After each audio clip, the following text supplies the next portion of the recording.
아는 거죠. 네, 이유를 다 알죠. 이제 조기 레임을 청와대가 걱정하는 것은 네, 청와대가 걱정하는 게. 이 김문수는 이 강한 총리다. 네. 강한 총리가 들어오면은 대통령의 권한이 축소되고 네. 따라서 레임덕이 오지 않겠느냐. 네. 이런 걱정이 있어요. 네. 여기에는 이제 어떤 우리 그 히스토리컬 이벤트가 있느냐, 즉 이 과거에 어떤 일이 있느냐 하면은 이 이회창 총리가 YS 때. 예, 이회창 총리가 대통령을 들이받았잖아요. 네. 들이받고 이 어떤 정치적인 자산을 좀 얻었거든요. 네. 그런데 내가 전에 그 이 어디선가 김문수 지사가 얘기하는 걸 들으니까 네. 이 이회창은 아주 나쁜 사람이다. 네. 김문수 얘기가 네.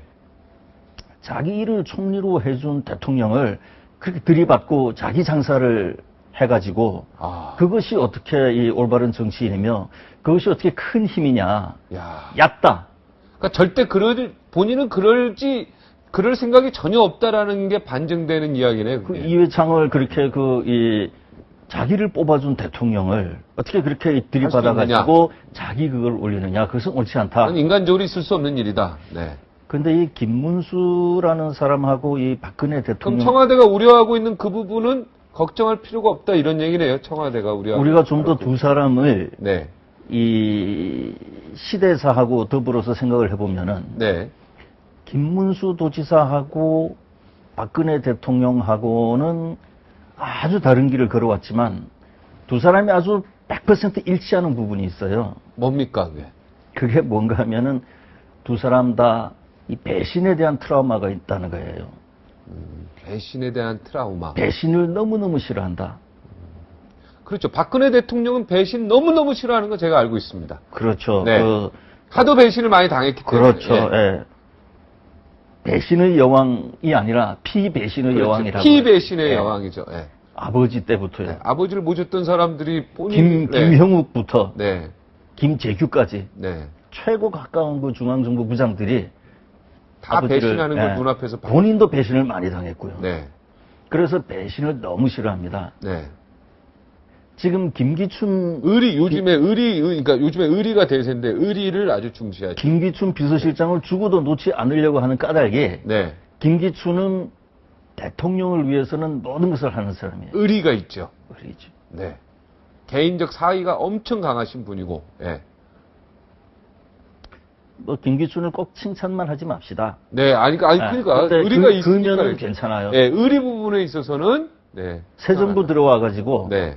청와대 내각 당 통틀어 가지고 가장 열심히 일한 사람이 아마 김기춘 하나밖에 하나 또 하나 있으면 윤상현 정도. 또 하나 있으면 윤상현. 윤상현 대표 어떻게 욕도 많이 먹었지만 윤상현 사무총장이 정말 눈치 안 보고 박근혜 대통령에 의해서 일했죠. 이정현 수석도 좀 쳐줘야 되는 거 아닙니까? 윤상현은 그 새벽 4시부터 밤 12시까지 마치 무슨 경찰서 당직반장처럼 상황실장처럼 전부 챙겨 그 사람에서 아는 게 많아요. 어찌됐든 다시 그 원 얘기로 돌아가서 이 김문수는 왜 배신을 싫어하느냐 하면은 이 사람은 서울대학교 4학년 다니다가 그걸 집어치고 이 시대적 모순 부조리에 눈을 뜨고 나와서 이 노동운동, 반체제, 반정부 운동을 하지 않았습니까? 네. 그러니까 그때는 이 형사들이 뭐 눈에 불을 켜고 김문수를 잡으러 다닐 때거든요. 그 어디 기대고 의지하고 배신하지 않고 자기를 지켜줄 그런 사람들이 필요했던 거예요. 네. 그러나 그 당시 그 경찰에 스파이가 많고 그럴 때니까 이 배신을 당해가지고 잡혀가고 배신을 당해서 끌려가고 배신을 해서 형무소에 가고 그래서 배신을 죽도록 싫어해요. 배신 때문에 형무소도 간 겁니까 결국? 배신이라는 것은 이 두 다른 길을 걸어온 두 사람을 아이러니컬하게도 이어주는.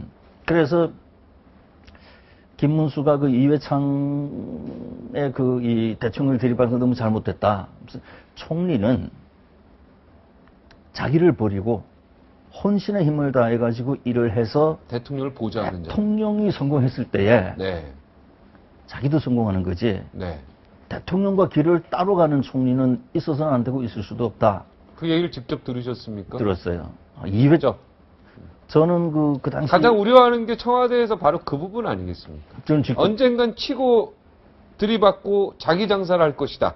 이렇게 생각하고 있거든요. 그걸 절대 해서는 안 된다라면서 이회창을 되게 비하하더군요. 네. 저는 그걸 예전에 들은 적이 있어요. 네. 그래서 다음 대선에는 출마하시는 거죠? 내가요? 아니요. 그러면은요. 김문수 지사. 지금 자기가 국회의원 10몇 년 하고 네. 경기도지사 8년 해가지고 네. 쌓은 경륜과 경험과 국가에 대한 열정을 그걸 한번 대통령으로 불태워 보겠다고 이번에 경기지사 그만둔 거예요. 3선에 안 나가지 않았습니까? 네. 그럼 뭐 출마할 걸로 보여요. 그러니까 청와대에서는 대선 주자가 총리가 되는 부분에서 부담을 갖고 있거든. 그래서 제가 질문을 드리는 겁니다. 나는 그 김문수의 대변인이 아니니까 네. 어떤 얘기도 할 수는 없지만 네. 그러나 내가 냉정하게 이 우리나라 이 정계 네. 또 미래의 대선 이런 거 전부 다를 이 집중해서 봤을 때에 네. 지금 이 청와대가 김문수에게 손을 내밀어 주는 것은 굉장히 중요합니다. 아, 왜 중요합니까? 이 사람이 8년 동안 경기지사를 하면서 돈 한 푼 없잖아요. 네. 안 받으니까 아무 네. 돈도. 청렴한 사람. 그 돈이 없는 거죠. 또 중앙당에 공작을 해가지고 끊임없이 사람들 불러서 밤마다 이 쏙싹거리고 놀고 이 뭐 니캉네캉 뭐 가자 뭐 우리 뭐 이런 짓을 하나도 안 했기 때문에 당에도 지금 김문수계 의원으로 분류되는 사람이 하나도 없지 않습니까? 대파 정치를 하지 않았다 별로. 네. 그러니까 오로지 그 이 경기도정에 8년 동안 모든 걸 쏟아부었으니까 그런 그 이 부패 전국 제일을 깨끗함 전국 제일로 만들고 이런 것들이 다 있는 거거든요. 네.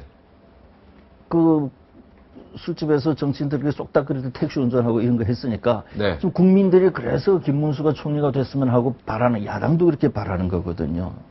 그런데 아, 야당도 바랍니까? 그럼요. 와. 그 얼마 전에 그 이 뉴스 보니까 네. 야당 사람들도 김문수한테 그 만에 하나 청와대에서 이 총리 요청이 오면은 거절하지 말고 그냥 받으시오. 받아라. 좀 네. 나라 한번 제대로 되는 거 보자. 이런 거거든요. 야당 의원들이. 예. 그렇기 때문에 그게 뭐 의원인지 아닌지 모르게 야당 인사들. 네, 인사들, 이라고 뉴스에는 그렇게 네. 나왔어요. 어찌되었든 지금 이 김문수가 자신을 위해서 싸우는 자산은 없기 때문에 네. 이럴 때에 청와대가 손을 내밀어서 네. 김문수와 손을 잡고 네. 기왕 김문수가 대통령을 성공시키는 것이 자신의 성공이다라는 철학을 갖고 있으니 많지. 네. 그야말로 멸사, 나를 완전히 버리고 일하겠다라는 멸사 걸로는 봉고. 예, 완전히 박혀 있는 사람이니까. 네. 그래서 그렇게 해서 같이 나가는 것이 대통령으로서는 이제 사실 이번 세월호 사건 수습하고 나면은 시간이 좀 지나잖아요. 네. 그럼 대통령이 두 가지 아젠다를 던져놨는데 하나는 통일은 대박이다 하고 하나는 일자리 뺏어가는 규제를 철폐하자 이거거든요. 네. 통일은 워낙 그게 크기 때문에 그 대통령이 스스로 할 수는 없는 거지만 그러나 이 일자리 뺏어가는 규제 철폐하자 이런 것이 웬만해가지고는 무슨 화합형 총리다 뭐 충청도 민심이 어떻게 되냐 충청도 사람을 뽑자 그건 충청도 사람에 대한 모독이에요. 네. 충청도 사람들이 뭐 자기네 사람 안 뽑아줘서 그런 게 아니라 정치 좀 잘했으면 하는 바람으로 이번 선거를 그렇게 한 거잖아요. 그걸 충청도 사람에서 뽑아가지고 어떻게 하겠다니 안 되는 거죠. 일자리는 김문수 지사가 굉장히 잘할 수 있죠. 경기도지사 할 때 엄청나게 그거 하셨습니다. 그리고 그분도 철학이 같아요. 이 규제 철폐가 너무 중요하다. 그 보면은 나는 한번 내가 인터넷에 김문수랑을 쭉 찾아본 적이 있는데 네. 이 사람 사상의 60% 이상의 규제 철폐도군요. 맞습니다. 모든 기사가 그렇습니다. 예. 그래서 이 박근혜 대통령이 두 가지 아젠다 중에 네. 그 규제 철폐를 내놓고 규제 철폐에 대한 토론을 했을 때 온 국민이 좋아했잖아요. 네. 청와대에서 박근혜 대통령이 직접 규제 철폐에 대해서 쭉 얘기했잖아요. 그때 굉장히 좋아했었죠. 그래서 이 아젠다가 같아요. 지금 이제 이 청와대가 그 조그만 문턱을 넘어서서 이 김문수라는 이 어떤 국민들이 원하고 야당도 원하고 뭐 여당도 원하는 이런 사람에게 손을 내미느냐 내밀지 않느냐, 이것이 이번 총리를 누가 총리가 될까라는 문제의 사실 본질입니다.